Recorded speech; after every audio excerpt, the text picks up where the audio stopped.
Asosiasi Rumah Kos Indonesia atau kita sebut ARKI.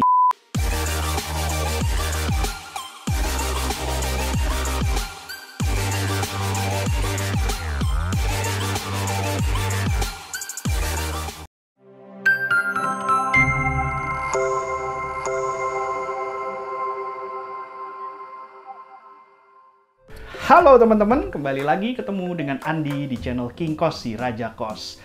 Pada video hari ini saya akan membahas tentang Asosiasi Rumah Kos Indonesia atau kita sebut ARKI ya, supaya gampang, supaya singkat gitu.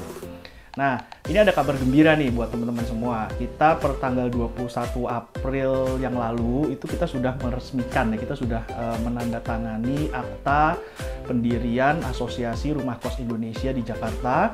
Itu berarti kita sekarang sudah resmi pengusaha kos itu punya asosiasi resmi ya. Jadi apakah teman-teman mau bergabung atau enggak sebenarnya itu hak teman-teman semua sih. Cuma kan kita memang saya dan beberapa teman yang memprakarsai untuk membuat asosiasi ini itu mempunyai tujuan yang mulia ya, mempunyai tujuan yang baik gitu loh. Tujuan yang baiknya itu apa? Yaitu kita bisa mengakomodir semua pengusaha-pengusaha, pemilik-pemilik rumah kos untuk tergabung di suatu wadah yang berbadan hukum. Supaya apa? Supaya kita bisa di situ menjadi ya dalam tanda kutip kita menjadi saudara ya, kita menjadi satu komunitas, kita bersaudara semua di situ, kita saling membantu satu sama lain. Nah, kenapa kok sampai kita repot-repot ya? Sebenarnya ini kita bikin asosiasi ini yang repot tuh sebenarnya pengurus ya, pengurus awal ya, itu yang repot, dan kita juga keluar biaya buat bikin akte notaril segala macam untuk mendaftarkan ke Kemenkumham segala macam, itu kan pakai biaya gitu. Nah, cuma kan memang tujuan kita itu semua adalah pada ujungnya itu nanti kita akan saling istilahnya itu saling menguntungkan satu sama lainnya. Jadi di sini kita tidak ada yang menguntungkan pribadi ya. Karena apa? Karena saya dan teman-teman itu ada suatu kekhawatiran gitu ya, kalau kita tidak ada suatu komunitas atau asosiasi resmi berbadan hukum yang bisa menaungi kita semua, itu nanti kita kalau misalnya ada masalah dengan regulasi segala macam, dengan hukum segala macam, itu kita tidak punya bargaining power yang kuat gitu ya. Kita kalau mau berkomunikasi atau beraudiensi dengan pejabat atau dengan wakil rakyat segala macam, itu kalau kita ada di bawah naungan asosiasi yang berbadan hukum resmi, itu kan kita pasti akan lebih diperhatikan gitu ya, termasuk kalau kita mau ngomong ke media segala macam. Nah, teman-teman, di sini fungsinya apa sih asosiasinya? Fungsinya yaitu adalah sarana untuk kita saling ketemu, saling sharing, saling menguatkan, saling membantu kalau ada masalah. Karena kan selama ini kalau kita di lapangan itu kan kita kesannya kan jalan sendiri-sendiri. Memang ada beberapa komunitas-komunitas yang terbentuk secara sporadis ya, itu biasanya ada satu orang memprakarsai, bikin komunitas entah di WhatsApp, entah di Telegram, entah di manapun. Tapi kan itu hanya sporadis dan tidak terkoordinir dengan baik gitu, dan tidak nge-link antar kota, antar pulau, itu tidak nge-link. Nah, kalau yang ARKI ini kan kita seluruh Indonesia, jadi diharapkan kita punya link sampai ke seluruh pelosok Indonesia gitu. Dan di sini juga kita bukan organisasi yang profit ya, kita non-profit organisasi. Jadi untuk awal ini bahkan kita menerima pendaftaran anggota asosiasi itu dengan gratis tanpa harus bayar sepeser pun. Itu mungkin untuk di tahun ini aja ya. Jadi kita kan istilahnya ya kita baru benar-benar baru. Mungkin nanti kita susunan programnya, agenda untuk kedepannya seperti apa, kan kita sekarang masih memang baru menyusun, belum terstruktur dan tersistematis gitu ya. Nah, jadi sekarang kita ini mengundang teman-teman untuk bergabung secara gratis dulu. Nah, nanti kita akan berikan bagi teman-teman yang bergabung itu ada sertifikatnya, itu ada sertifikat keanggotaan asosiasi gitu. Nah, nanti mungkin tahun depan baru kita ada kayak semacam iuran itu. Iurannya pun sebenarnya nggak bakal memberatkan deh, karena iuran itu sangat sangat kecil sekali, dan saya yakin teman-teman pasti akan mendapatkan manfaat yang sangat besar dibandingkan dengan iuran yang harus dibayarkan tersebut. Iurannya berapapun aja sekarang kita belum tentukan gitu, karena kita belum kepikiran sampai sana. Kita sekarang kepikirannya gimana supaya apa sih yang mau kita buat di asosiasi ini supaya bisa memberikan benefit kepada teman-teman sesama pengusaha dan pemilik kos-kosan gitu. Nah, kita kan seringkali kalau di lapangan kita jalan sendiri, bahkan menganggap satu dengan yang lainnya itu kan kompetitor gitu ya. Padahal sebenarnya sekarang daripada kita berkompetisi, itu akan lebih baik kita itu berkolaborasi gitu ya. Karena ada istilah today collaboration is a new competition. Apa itu ya? Gak tahu itu, saya dapat dapat apa quote itu di mana, itu apa karangan saya atau gimana, saya nggak ngerti lah.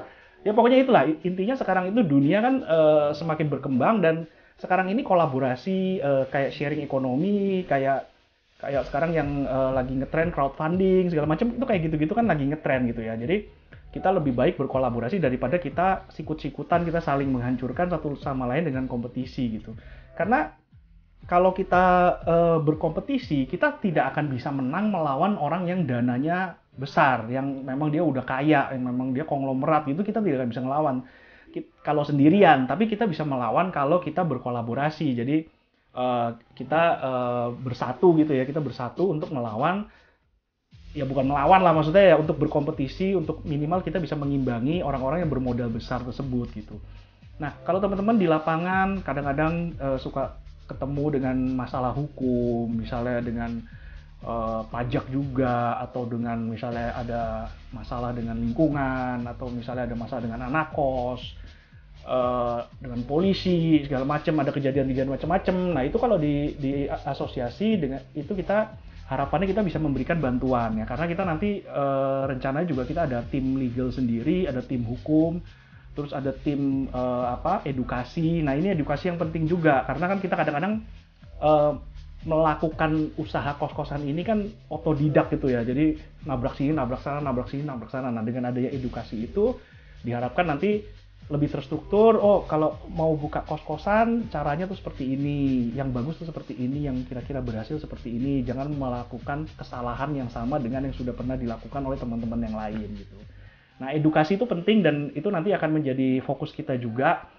Kita akan membuat kayak semacam ya kurikulum lah, apa sih yang kira-kira yang teman-teman butuhkan di dalam pengelolaan bisnis kos-kosan teman-teman semua gitu. Apalagi ya, udah sih itu aja. Jadi teman-teman kalau misalnya mau bergabung, nanti saya tulis nomor WA-nya ya di deskripsi. Nanti silakan teman-teman kalau mau gabung, silakan WA ke situ, nanti akan dipandu untuk berikutnya seperti apa. Syaratnya cuma satu, syaratnya untuk bergabung sekarang ini, belum perlu bayar juga. Syaratnya adalah pemilik kos-kosan. Ingat ya, bukan maklar kos, bukan anak kos, bukan tukang tukang pindahan kos, jasa pindahan kos, bukan. Tapi kalau yang mau bergabung di sini adalah yang betul-betul sudah memiliki kos-kosan. Jadi nanti kita akan minta bukti kepemilikan kos-kosan itu, entah foto atau entah izin kos-kosan atau izin IMB segala macam, yang menunjukkan bahwa orang tersebut itu benar-benar adalah pemilik kos-kosan tersebut gitu. Udah itu aja syaratnya, yang penting udah punya kos, terus mau punya semangat untuk bergotong royong, untuk sharing bareng, untuk berbagi dan bertukar pengalaman. Karena saya pun yang bisa dibilang orang ngomong saya ini udah paling jago gitu ya kalau urusan operasional kos, padahal sebenarnya ya saya ini punya kamar baru belum sampai 600 ya, hampir 600. Orang udah bilang, wah lu udah paling hebat, lu raja kos-kosan. Wah, saya malu sendiri. Sebenarnya saya kenal. Yang saya tahu aja ada satu orang yang punya kos itu hampir 2000 kamar. Nah, yang kakap-kakap dan paus-paus seperti itu yang mungkin itu masih terpendam di dasar laut tuh. Jadi kita belum bisa ngajak mereka untuk ikut gabung, belum bisa ngajak mereka untuk ikut sharing, gimana caranya mereka berbagi ilmu segala macam. Itu kalau misalnya paus-paus itu udah keluar, mungkin saya itu nggak ada apa-apanya gitu loh. Makanya sekarang ini kita akan membesarkan asosiasi ini supaya punya nama, supaya dikenal orang banyak ya, supaya paus-paus itu keluar dan mereka mau membantu kita-kita yang masih berjuang, yang masih kecil ini, supaya kita bisa menjadi paus-paus atau gajah-gajah berikutnya gitu. Nah, kalau teman-teman sudah daftar, nanti kita akan atur waktu untuk pertemuan. Sekarang kan masih pandemi ya, jadi mungkin kita pertemuannya akan lewat Zoom dulu. Kita akan meeting kayak semacam ya seremonial peresmian sambil memperkenalkan siapa anggota, bukan anggota, siapa pengurus-pengurusnya, dan di situ nanti mungkin kita akan sedikit berikan materi edukasi, materi training atau semacam talk show lah seperti itu, supaya ada manfaatnya ya, ketemu juga cuma hai doang, tapi juga selain networking juga kita mendapatkan ilmu yang berguna.